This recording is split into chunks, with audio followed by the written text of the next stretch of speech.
There are kings, there are thieves, there are rich men, there are poor people, there are people who serve the most demanding bosses.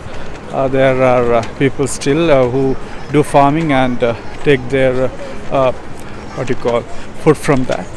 And all these people from different levels of life, different stages of their status, all these people, what they want is happiness.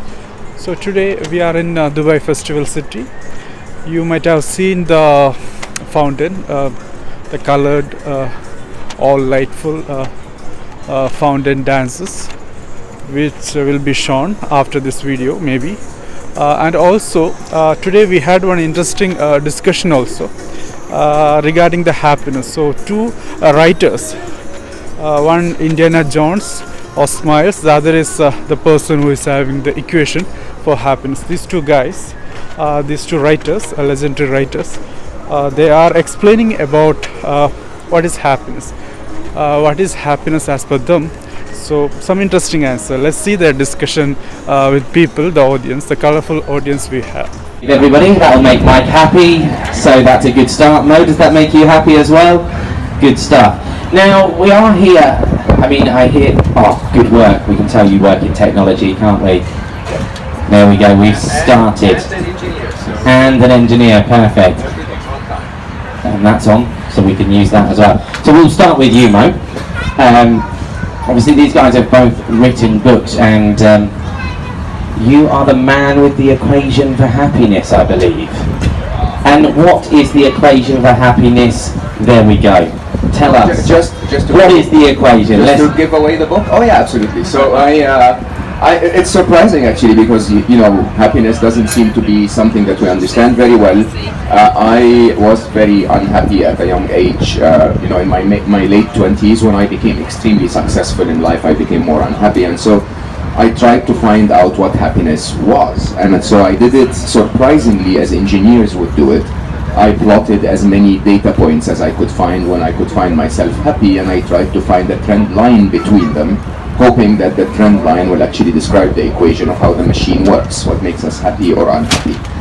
And you'll be surprised how simple it is. Your happiness is equal to or greater than the difference between the events of your life and your expectations of how life should behave, which is not wrong mathematically, and if you actually apply it to every happy moment in your life, you will realize that it wasn't what life gave you that made you happy or unhappy. It was actually a simple process of comparison in your head between what life gave you and how you wanted life to be. And that comparison in itself would actually make you happy or unhappy. So snow in itself wouldn't make you unhappy if you were planning to ski. Snow would make you unhappy if you were planning to go out and sit on the beach. And so that comparison throws out a definition of what happiness is, which basically is that calm, peaceful feeling we feel when life seems to be going our way.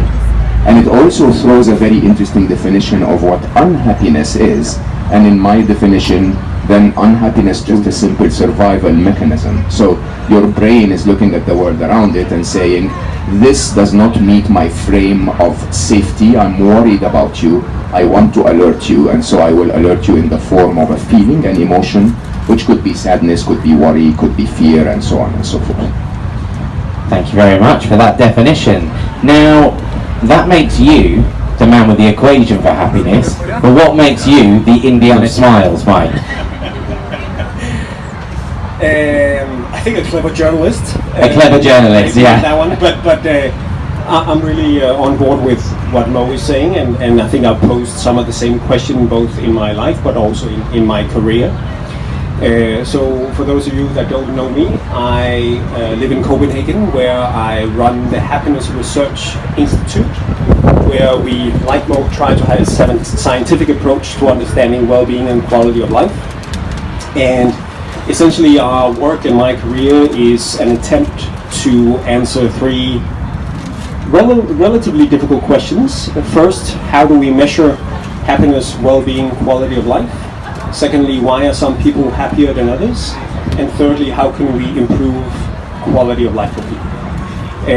So we run a lot of experiments. We do work for foundations and cities and governments trying to solve these basic things.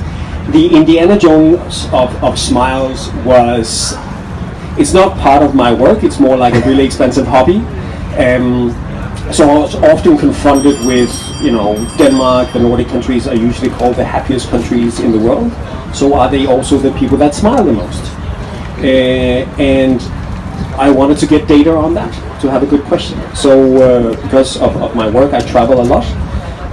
So in the past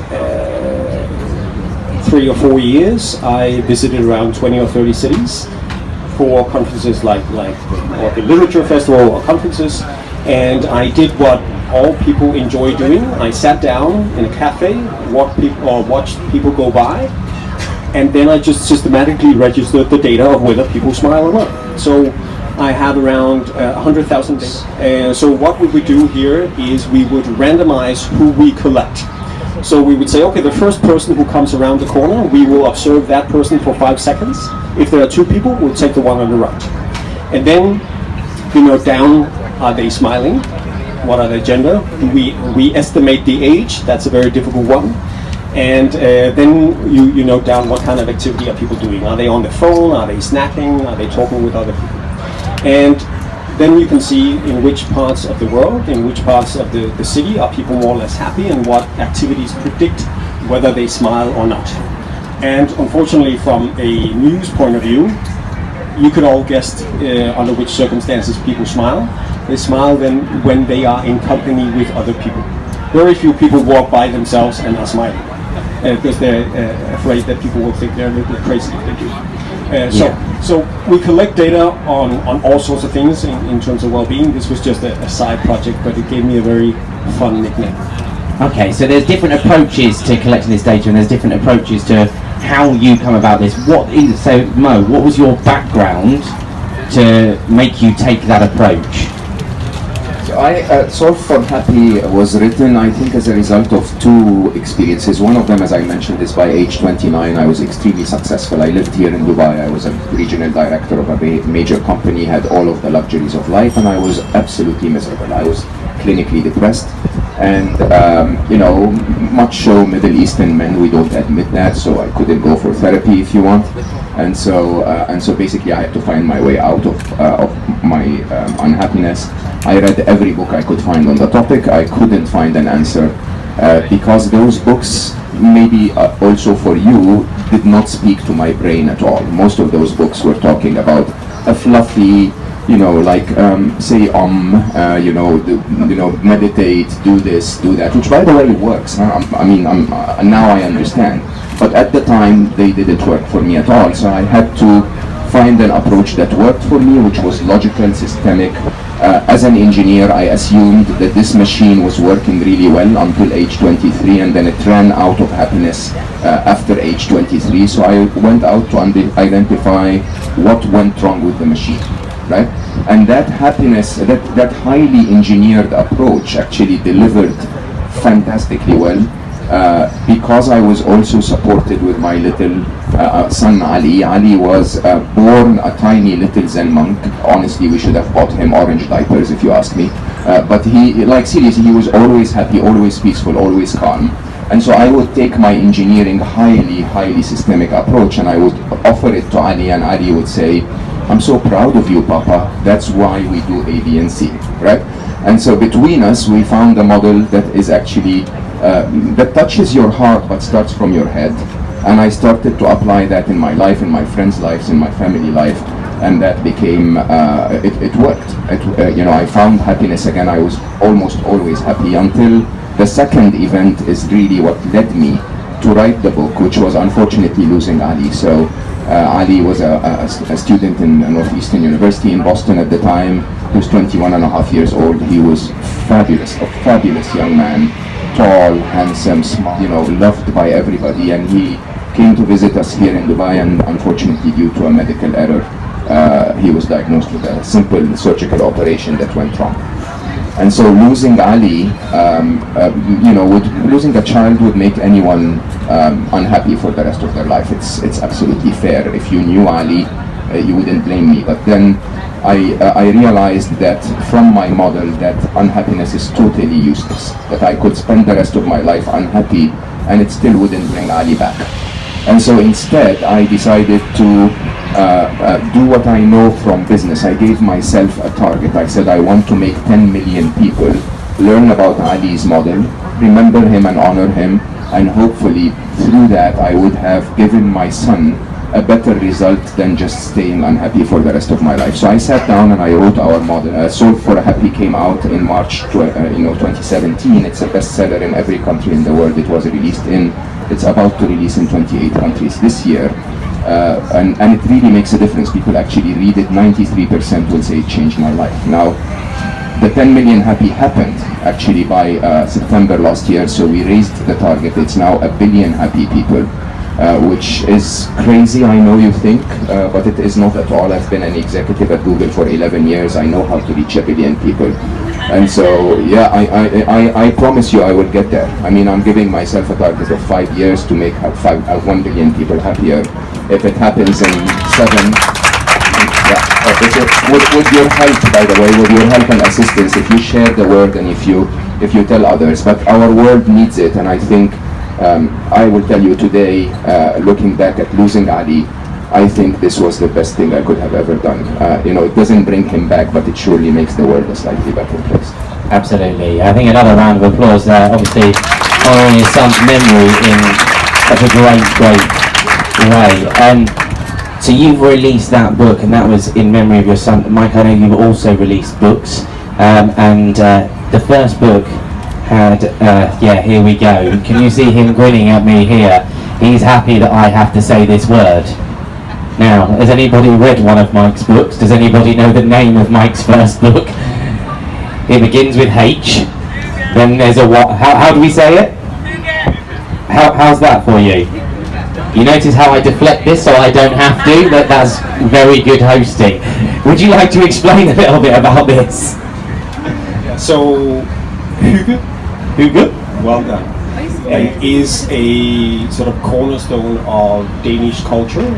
It's in our cultural DNA, and it is essentially the art of creating a nice atmosphere. It's about togetherness, it's about experiencing relaxation, savoring simple pleasures, basically enjoying everyday life. I think 2016, 10 books came out about Hygge over 2 months in the UK. I was amazed with how many people have embraced the books and the word. So I receive letters on a daily basis from people saying, I've been having Hygge all my life, I just didn't know there was a word for it. And I think what we essentially did with the books was we gave a name to something people were already experiencing, but not in a conscious manner. So I think it shows the power of language, and now the sort of slogan of the festival is for the love of words. And I think this is an example of how our words and our language shapes our perception of the world and also our behavior in it. So it's been an amazing journey. Now the first book was very much focused on what works well in Denmark and part of the Danish culture. The second book is trying to make the case that Denmark doesn't have a monopoly on happiness or hygge. And we can find happy people throughout the world. So it's a global treasure hunt looking for places, companies that are doing things right in terms of improving quality of life. Well, that's great. Yeah, I mean, I'm going to try and find Hygge later. Thank you very much.